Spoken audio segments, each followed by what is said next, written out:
What's up, guys? This is the What a Blast podcast, episode 2. I got BJ Cook here from Pantheon, and we have a few stories to tell you guys. Yeah, it should be pretty fun. I've done a couple weekend runs with Pantheon in like a month's time, and we did a lot of stuff in a short amount of time, for sure. Yeah, man, it's been crazy, but we've had some fun along the way. Gotten to really know each other. This is true. So for those of you who don't know, his son actually plays drums for Pantheon. He's 18? No, he's 16. 16, you see. So that's why he's not on the road with us. He does in-state, and a lot of venues won't. It's just a pain in the ass to try to get them to let a 16-year-old into a 21-plus venue, which is half of what we play out of state. So, and I can definitely relate to that as a once 16-year-old trying to get into 21. Yeah. Not only just to see bands, but play it too. Yeah, and there's always some bullcrap. So totally get it. And because of that, I stepped in, and he had some pretty cool stuff lined up. So I really couldn't say no to it. Yeah. And, because previously we'd used Jared Ives from Senses, and, He's awesome. Yeah, he's a great kid. I've known him since he was a teenager. So that was a lot of fun. Him and Buzzy had a great time together. It was very interesting dynamics. And so, yeah, it was. So, Jared, if you're watching, miss you, buddy. Have fun in Nashville. Yeah, you're honestly all the guys you've had, because Samuth's a great drummer. Jared's incredible. So I remember seeing those videos of that tour where he was kind of blasting a little more, and yeah, I don't know. It sounded great. Yeah, and I think you've been moving up appropriately. Thanks. Yeah, it's been Samuth, he's been learning quite a bit just from listening and watching the tour videos. So he's adding that style in along with his own personal style, which is the boys moving up in the blast beat world. Awesome. I mean, he's always been good. And when I've seen him in like from all the fests when I'm filming, like he seems to know what he's playing, plays it tight. He isn't like fumbling around or anything like that, So for a young guy, he's doing great. Thanks. So I see my dates are a little mixed up. What month was it on the Chicago and Milwaukee? That was August. It was in August. Okay. It wasn't Milwaukee. It was Minnemone. Right. Zion Murder Fest. Right. So it was on the border of Wisconsin and Minnesota. Okay. So I'm trying to put the pieces together because I had the birthday show, and it was a little bit after that, a week or two later, I guess. Yeah. I think it was like a week after your birthday show. And it was relatively last minute, I guess, or no, it wasn't. We kind of had it planned, but we didn't. Right. We kind of like snuck up on me a little bit. Yeah. I reflect. We had a lot going on between our schedules. So you did tell me months ahead of time, at least a couple, but we didn't jam until the week of. Yeah. But it went pretty well, though. I did my little cheat sheet. Anyone who knows me or ever worked with me before knows I have these little sloppy cheat sheets that usually, if I'm not super familiar with the stuff, then I'm going to have my little cheat sheet.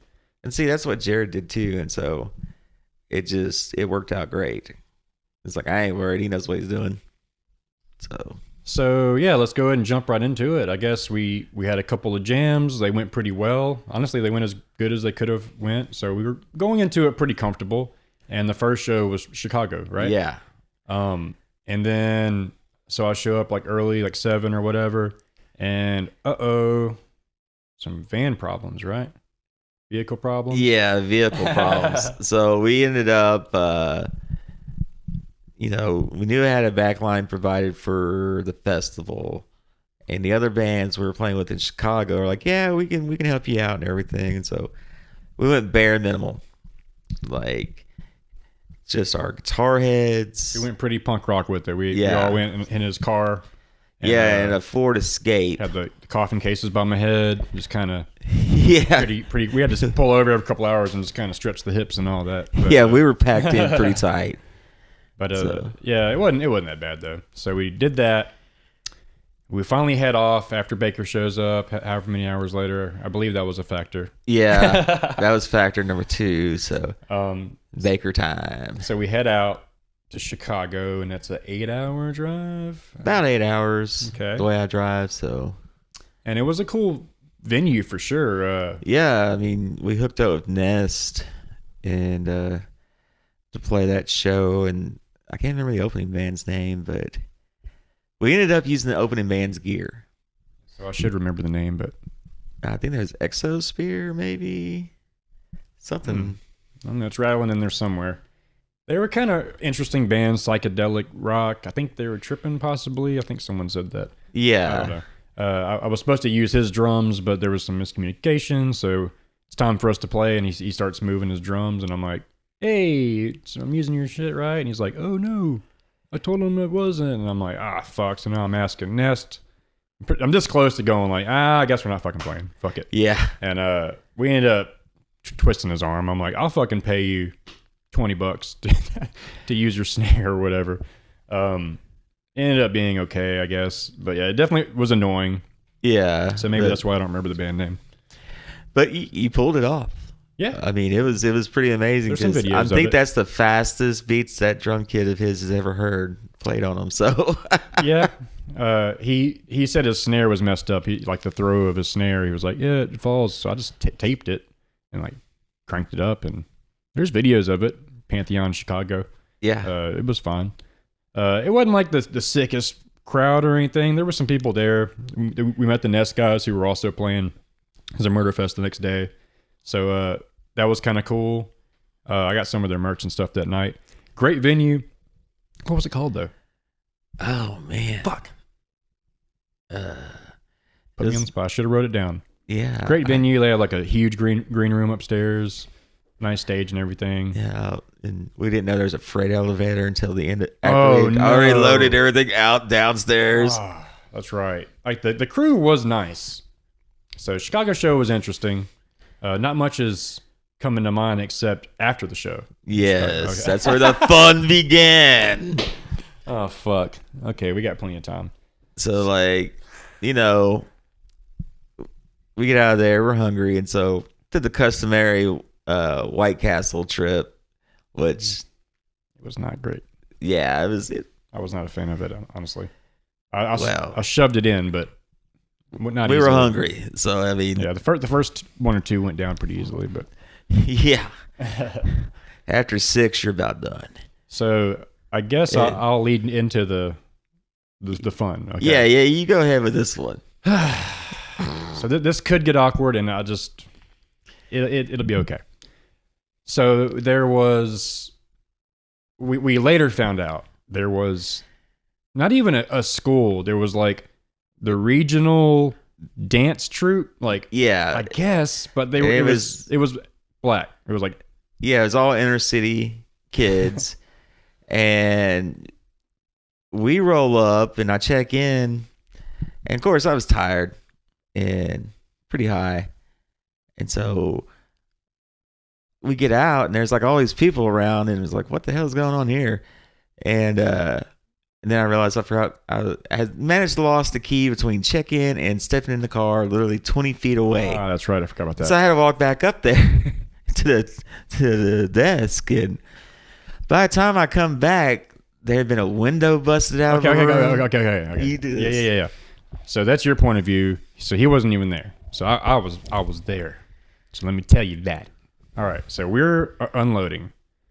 And I had to paint the picture of like there's many schools and they happen to be black. Everyone, all of them are.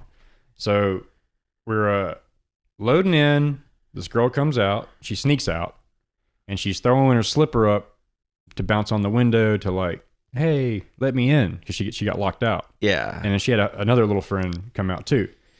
I guess when she threw the slipper, it shattered the fucking glass. I didn't hear anything go psh, and I didn't even hear her react too much. I just remember her doing it, and then them kind of scurrying away. So then all of a sudden, like a sea of people come out, and they're like, what happened? What happened? And I'm realizing it's literally just us out here. Yeah. And I'm like, oh shit. Well, there was some chicks that's like throwing a shoe at the thing, and they're kind of like, who? And I'm like,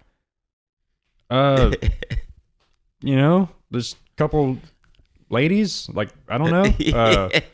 They were trying to get in, and I don't know, like they went that way.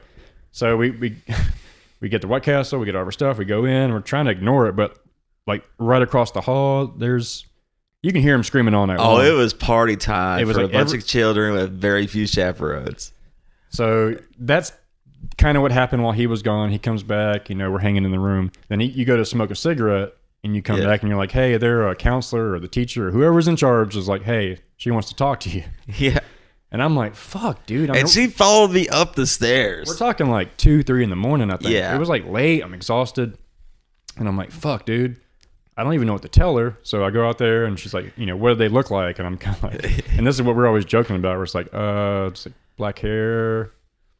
But then I started like remembering like, okay, black pants, like yellow shirt or something.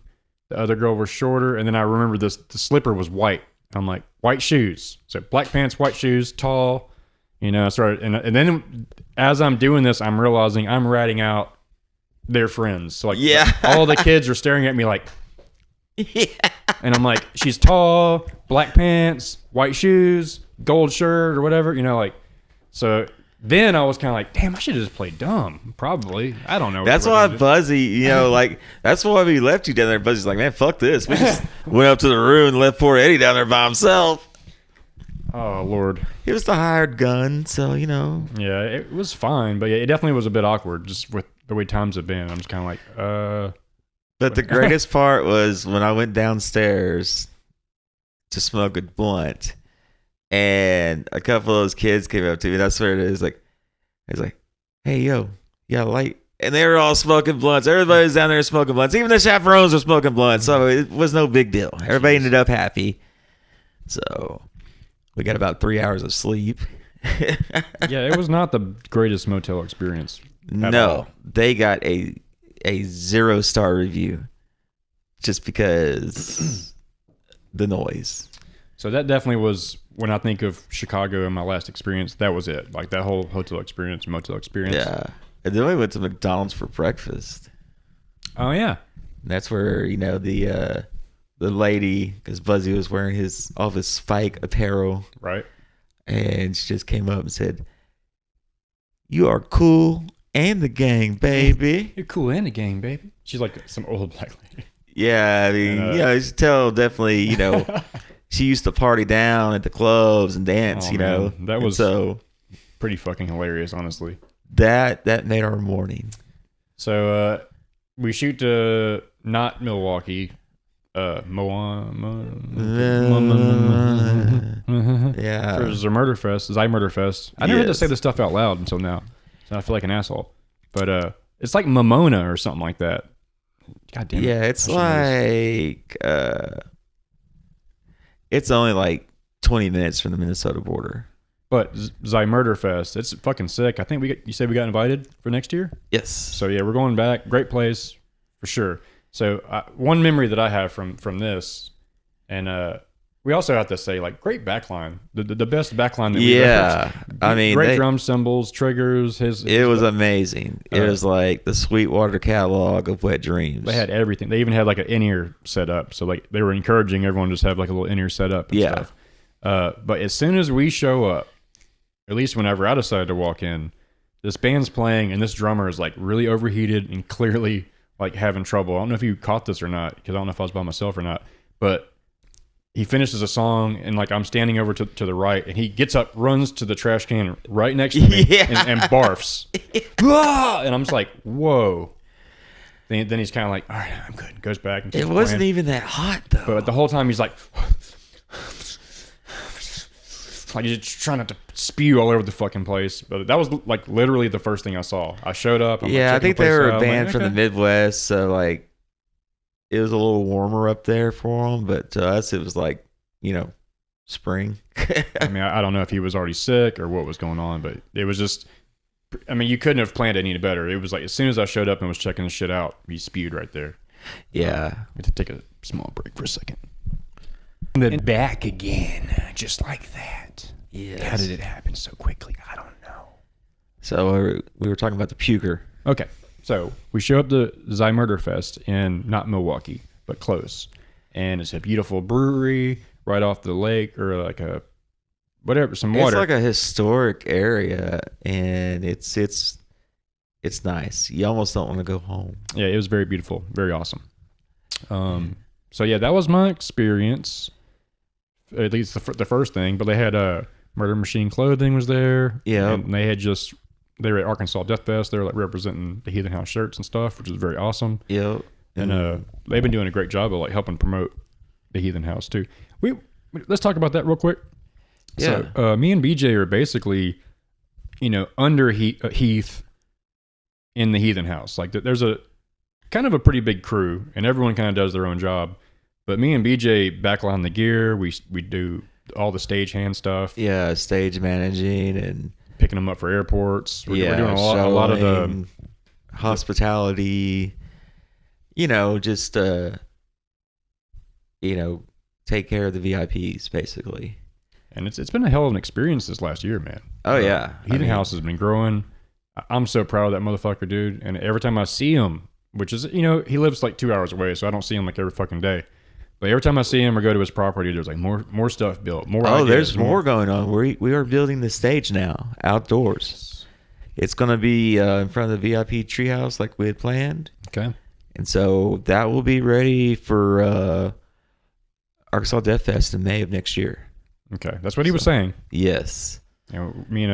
And so before Tony and I left, we were kind of standing out there by the campfire, just kind of envisioning it, seeing where the sound booth's going to go. Yeah, just, it's going to be 30 by 32 feet.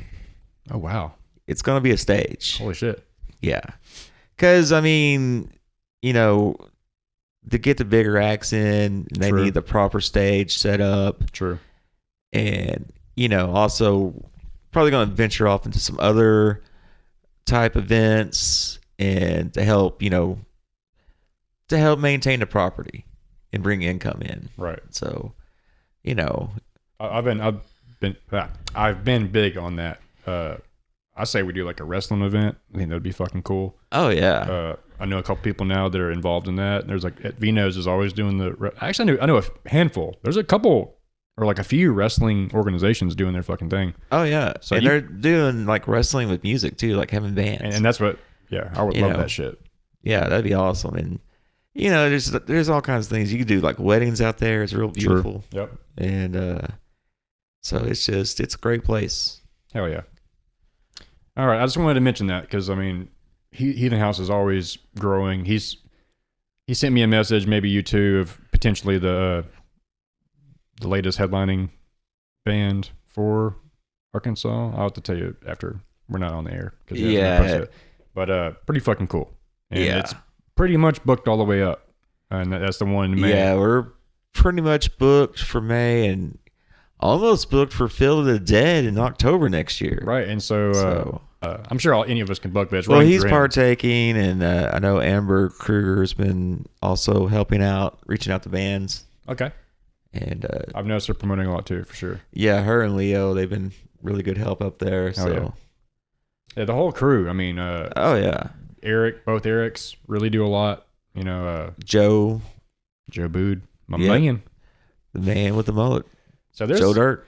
There's like 15 people probably in the whole crew, and that we all work together. And I think that's one thing the bands like a lot is that it's a family there, and when they show up, they're getting treated well.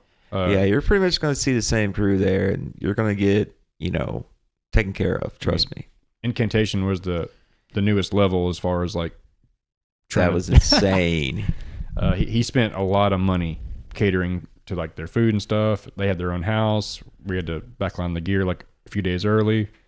It was pretty crazy, but I'm not complaining. It was cool, and like I know they had a blast, and that was what was important. Like I want them to leave saying that was fucking cool, and I believe that they did. And he said that like build a stage and we'll come. Yep, we'll come back. So we're building a stage. Boom. All right, let's jump back into Plans of Murder Fest. We're not in Milwaukee. We're in yeah. And, so Narcotic Wasteland was a headliner. Yeah, Dallas. So good. So fucking God, that 8-string bass player was insane. Jesus Christ. Yeah, they were great, man. And then Gorgatron was Both of them were great. Yeah, But- I bought the Gorgatron shirt. yeah. I mean, all the bands that played though, it was just like, this is all right. It's cool. Yeah, I got videos of those two bands for sure on the page, and then I got our set also. So check it out. Oh. All right, so let's see here. We played. That was it. It was like a 2-show thing on that weekend. Yeah, it was just a 2 shows that we were supposed to play Kansas City, but it fell through That's right. because that promoter was wanting to turn a 3-band show into a, let's do a last minute Kansas City Metal Fest. And I said, no. All right, so we'll jump into the second run, which was only like a couple weeks later. And Yeah.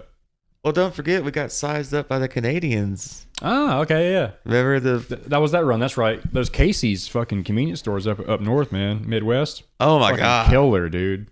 I Jesus mean, Christ, they had every fucking thing. yeah, you can even buy a bag of soup. You want a bag of soup with that? A bag of soup and sausages. I'll take a bag of soup, homie. Yeah. I got sausage in my pocket. We're just standing outside the parking lot having a smoke.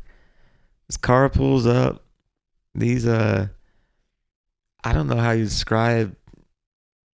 Like, Very Canadian. Like, yeah, you could tell they're Canadian. their accent was like, "Don't you know?" Like, they had a fucking.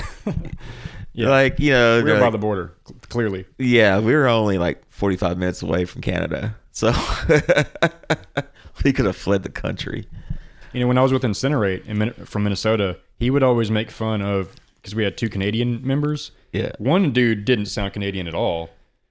The bass player did a little bit, but like Jesse, the singer, sounds way more Canadian than them. And finally, I'm like, dude, I said that. I'm like, you sound way more fucking Canadian than these guys. Yeah. And maybe he stopped. I don't know. But Well, you know, the dead giveaways the flappy heads. yeah, So beady little eyes and flappy little heads. I'm Yeah. half Canadian, so you can tell by my beady eyes and flappy yeah, little heads. yeah. So, but yeah, you know, they just pull up beside us and get out. I'm like, having a smoke, eh? I was like, yeah. I was wondering where this was gonna go, and they just walked on in. I was like, that was the most polite I've ever been sized up in my life. Having a smoke, eh? Yeah. It didn't even sound like having a smoke, eh? It was just like, having a smoke, eh? Having a smoke, eh? Well, see, I was like, what the fuck did he say? Well, he ran his words together like we do here in the South, so I understood it. Yeah. So, All right. So, yeah, them Casey stoves, I kind of miss those. I tell you what, next year, we're stopping at every fucking Casey's market. I mean, they're everywhere. We have them here, too, but for whatever reason, Midwest, they're fucking nice as shit, dude. yeah, it's like the place. And, yeah, definitely polite, because I remember the lines going to check out. yeah, that I didn't know about.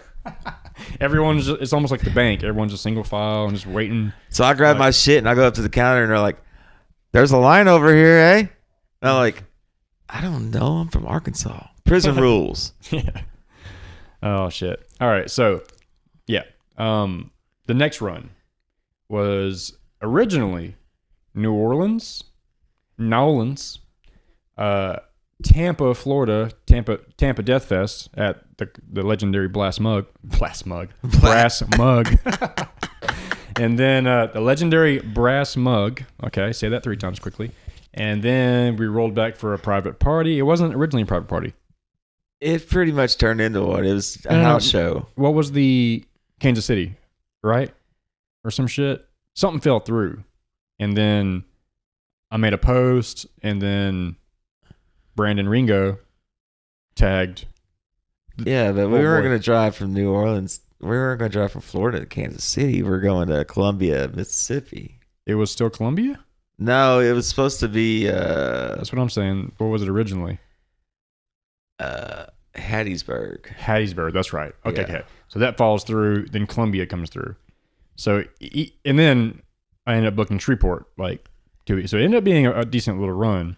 So as it was supposed to be, it would have been New Orleans, Tampa, Columbia, Shreveport. So we start with New Orleans. I get at your house early. We're trying to get everything ready to go. Yeah. Baker does the thing again. I love him and stuff, but we were waiting for him for like hours, it seems like. We leave at like 10. I don't know, but It was basically about 10. we and is it 8 hours from here? it was a solid 8-hour drive because of all the rain. It And was raining. yeah. And I was driving pulling a trailer, going on some, because like you cut over in the Mississippi to go to New Orleans, and it's 2-lane, and you got a bunch of logging trucks and a bunch of just, I guess, truckers methed out that don't give a fuck about you. Yeah, so that was a rough one, huh? Yeah, that was a tough drive. It was actually tougher driving to New Orleans than driving to Chicago. Because we didn't help you at all. You drove the whole way. Yeah, I drove the whole way. And then as soon as we roll into New Orleans, fucking homeless people, boarded up houses. I just forgot how fucking ghetto it's been since Katrina. Yeah. I mean, instantly you're like, oh, damn. It's a whole nother world up in this bitch. Yeah. And it really is, man. And, we get to the venue. It's called the Goat. And it was badass. Oh, great venue. I love it. Yeah, I mean, like it's small but mighty. Yeah, it's pretty much ideal. I would love to manage a spot like that. Yeah, I mean it's cool dive, and very clean. Everybody there is very cool, and so yeah, we had the run with Chemicost as well. Yeah, great guys from Dallas, Texas, whom I've known. I've known Ernie for like maybe 20 years now. So we chatted it up about all the good old times for sure. It was definitely cool playing a bunch of shows with those guys for sure. Yeah. So we get there and, meet those guys. And I remember the opening band, what did they say? They just made up stuff as they went. Oh, that's right. And they're all like tripping ketamine. Huh. Yeah, they made this drink of various substances and drank it before they played. Nice. Interestingly, the dude's house we played at, they were all making up shit too. Yes. So I guess improv bands is a new way to... Improv bands are apparently very popular in the Deep South. So... That show wasn't particularly eventful either. It was a cool venue. Yeah. I had a good time. I had some friends come out. But it was a Thursday, so you couldn't expect too much. Yeah, I had some cool friends come out too. So, but I think once again, the fun was really in the motel room.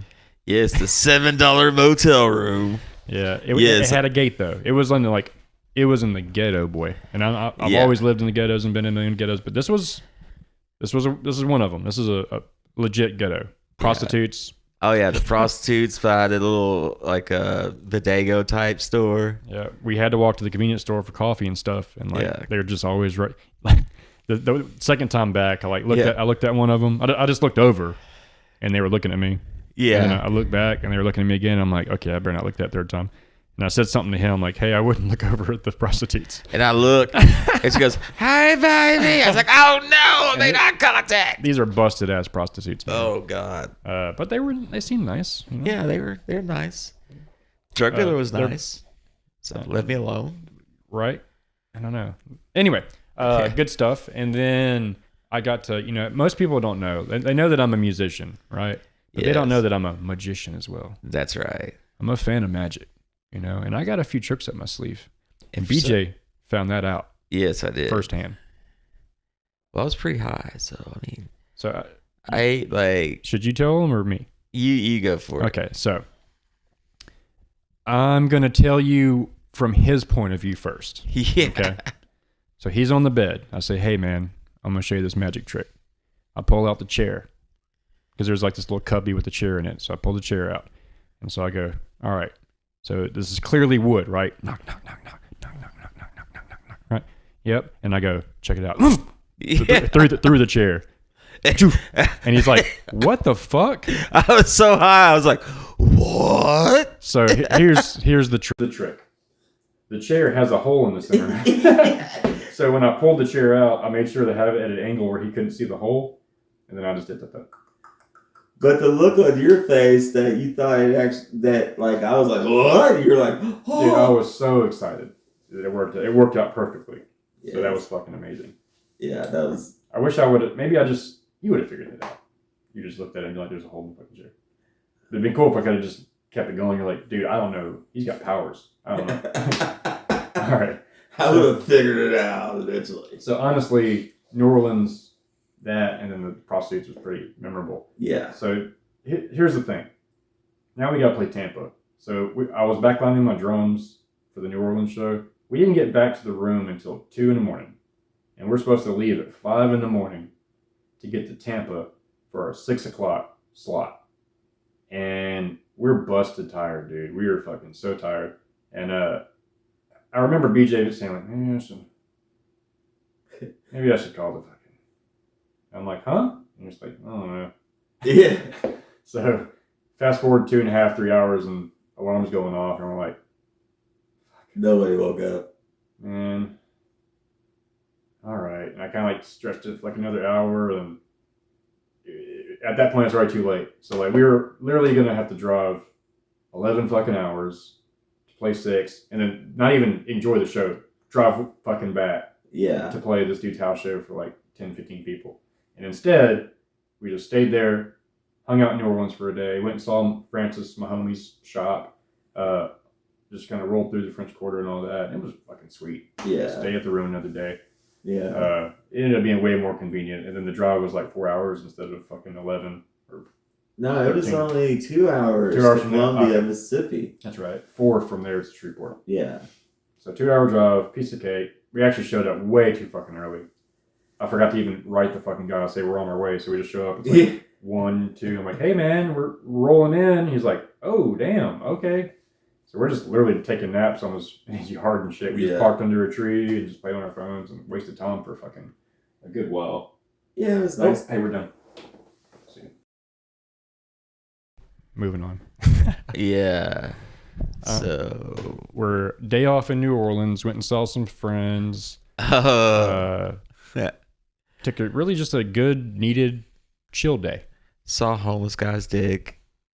We did see a homeless guy's dick. So yeah, we're rolling through. I'm in front, and I see this black dude just like leaning against the gutter, and I hear the gutter water coming out of the gutter, and then I look at the gutter water, and it wasn't gutter. It was his dick pissing, and I'm like, oh shit! And then the guys saw it too. They're like, oh. We had no choice. And he's making eye contact while pissing too. So yeah. Like, he was committed to this piss. Yes, he was not shy.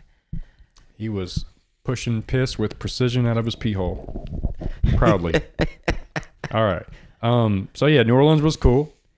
But we just chilled, man. New Orleans is a cool city for visiting for sure. To live there, you gotta be one of a kind. Or like, not that's wrong phrasing, but like just kind of a they embrace the freak show. Yeah. Know? And, just have confidence when you go down there. Don't act like a fucking tourist, so. And you'll just pretty much get left alone. I mean, we walked through the ghetto and survived. We walked through a place where, like, the Uber drivers, because we took an Uber. That's right. We're like, y'all in a bad place. Mm-hmm. All right. So, yeah, I guess we jump back again. We go to Mississippi, Columbia, Mississippi. And we're at this dude's house way too early. We're wasting time. And, bless them. They're trying to build something out in the middle of nowhere. Yeah, I mean. They, put some tarps up on the carport and invited all the locals. I got the burps now. And they were violent. He was just mentioning it in between a second ago. Like, they were fucking, like, a couple of guys that first showed up, they're like, you like the pit, man? I'm like, nah, not really anymore. He's like, oh man, yeah. And this dude is like pretty big, and his version of pitting is a straight up grappling match. Because the first people are just like they were out for blood. They're like falling on the cabinets and shit. It's like, damn, dude, this isn't like you could see both sides. Like he would hit him, and they start kind of like grab a leg, and they start fucking underhooking, fucking like. It's turned into like a straight grappling fight, Yeah. And then they're like, yeah, man. And he just kept doing it all over the place. And it's like dark too, so it's kind of just dangerous as fuck. Yeah. But them motherfuckers were getting hurt. And then we're playing. I say, well, once we went on, like the triggers are kicking and everything's a little bigger and stuff. Because these guys aren't really used to good shows. They went fucking nuts, and the promoter got fucking speared, bro. And it was like in football, you do like that helmet. Was it a spear? I remember I remember seeing it and even hearing the clack. Like, even though we're playing, I just remember the noise and looking and seeing him on the ground. I was like, "Oh shit!" I heard that sickening clack. Yeah, like, even through all of us, like, oh damn! And he hit the ground and kind of like, I'm like, dude. I think his head hit a rock because he had like a concussion. In my memory, which is blurry, I feel like it was in football, you do like a helmet to helmet spear. And they're like, don't, even with the helmet, like, I think that's what happened. It was just like flying headbutt, spear, blam. Yeah. And he's a big guy, and the other guy was big too. Brutal stuff. Yeah, he got fucked up.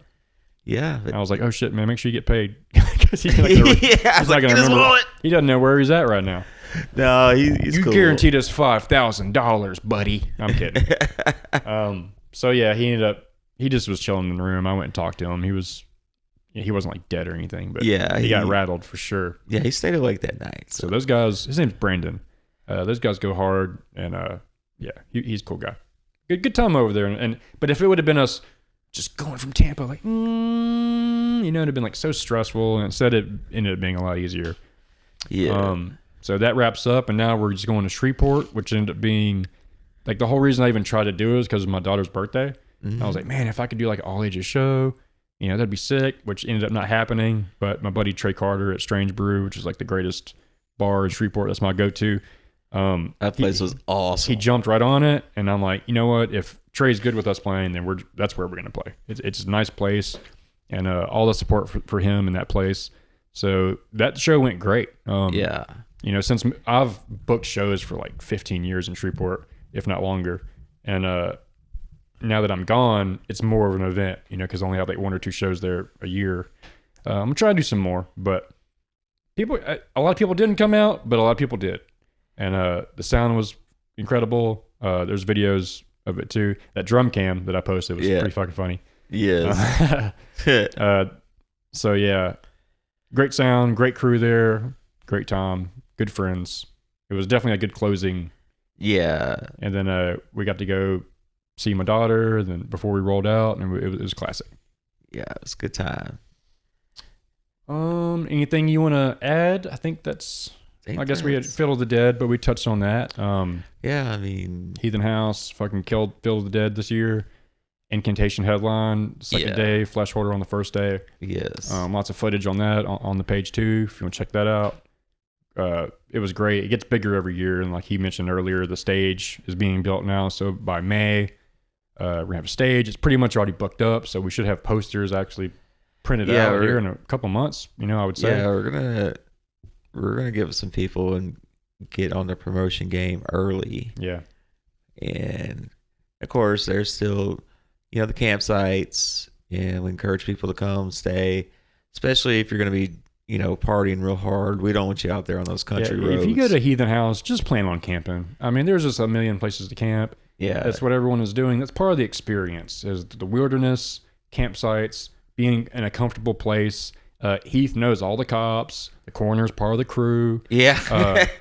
He's good with the neighbors. Like, you're in a safe place. And if anything happened, he had 2 medics there at the last fest. So, we're looking out for everyone. It's not a violent, there's some moshing, but it's like circle pits. We kind of stay away from like the violence at these. We encourage whatever, but we're just mindful that we are in the middle of fucking nowhere. So yeah, someone gets hurt, it's like, fuck, man, it's kind of a bigger deal.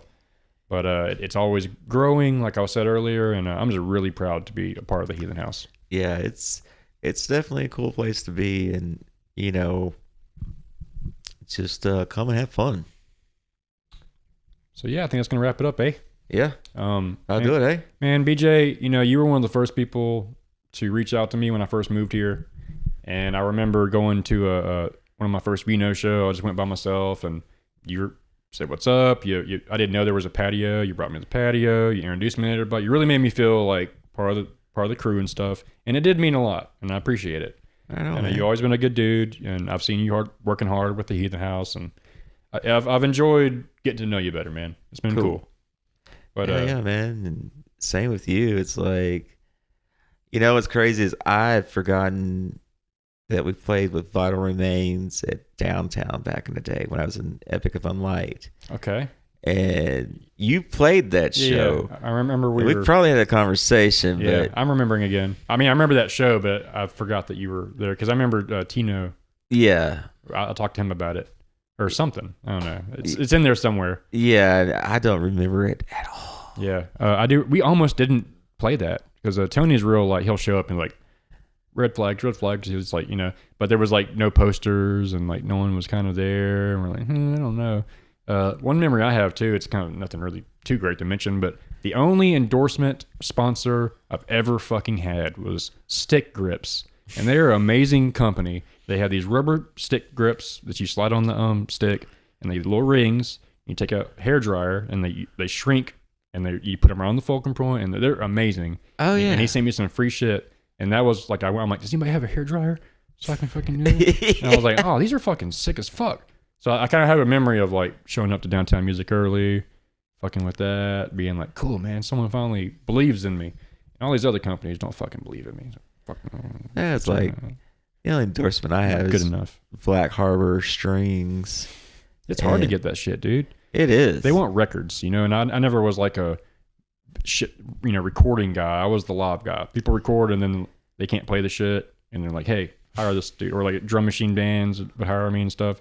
So I was like a live guy, not so much a studio guy, which I need to change that. Well, you are changing that with Night Spec, aren't you? For sure. Yeah, Night Spec's going in the studio this month. It's November 1st. Yes. So, and then also we're playing with Goat Whore this Friday. So yeah, go check that out. Yeah, I'll be posting this, tomorrow, which would be Thursday, which means the next day we'll be playing with Goat Whore at the Rev Room. So that's gonna be badass. After that, studio time. We're spending November in the studio. I'm gonna spend half of it just perfecting all my beats and tempos and stuff, and I'm sure I can knock it out in a day. But Jeff works at I can't think of the name of it, but he works in town. Boom. Yeah, because I'm gonna book Jeff to record our next album. Boom. And yeah, I've seen pictures and stuff, and I heard Blast's raw audio, and it was fucking sick, dude. So good. Blast, local little rock band, fucking awesome. So yeah, man, that's the plan. Good Horse Show Friday at Rev Room. Hope to see some of you guys there. Hit the studio after that. My boy over here is already booking Pantheon shit for 2024, so I'll see you guys regionally for sure. Definitely. Yeah, man, I think that's that. Yeah. Arkansas Death Fest in May. You'll hear all about it. I think that's about that. Any next Pantheon show? What you got booked up? I don't have anything until the end of January, which it's out of state. But I'm basically just waiting to announce stuff until they give me the okay. Because I found like a great network of promoters to work with, and so yeah. All right, man. Well, yeah, Necrotic Records. Yep, still on Necrotic. Boom. We're actually working on finishing up writing new songs for a 5-song EP, and we're gonna do a Deicide cover. Boom. I love that. I love that. Yeah, it's gonna be sick. All right, man. That's gonna wrap it up. I appreciate you guys checking us out. I'm sure I'll see you around. I'll definitely see you around. Yeah. And I'll see you on episode 3. I'll take it easy. Later.